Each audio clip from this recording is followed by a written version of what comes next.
Hey everybody, this is the Weekly Snippet with Razib. I'm the Director of Scientific Content here at Insightome, and I'm Gareth Highnam, the Director of Genomics at Insightome. And this week we're gonna What are we talking about, bro? What are we talking about? Something very important to genetics and genealogy and ancestry. Family trees. And it's important right now because a guy named Yaniv Ehrlich, a great Hey, what's up, Yaniv?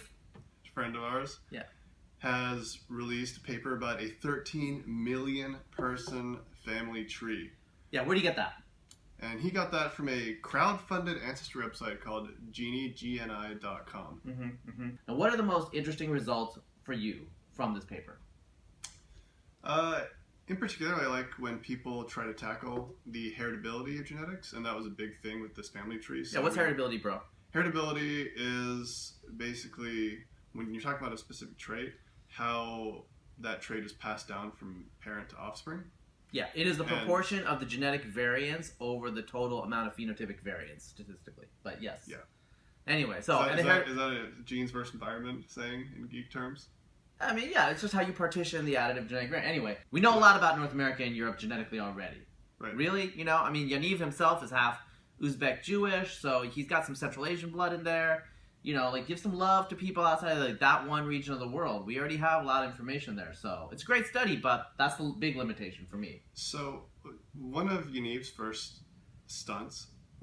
Stunts, but, yeah. But it's actually a really cool project. Was the identification using STRs. What are STRs, bro? Surnames.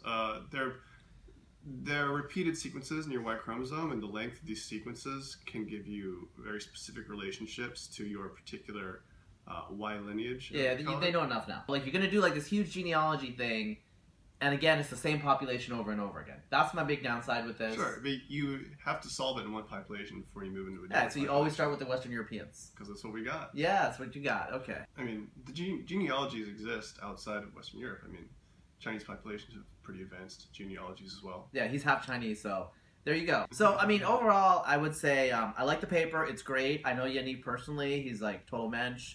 So Yaniv, so here's the future. Go to China, young man.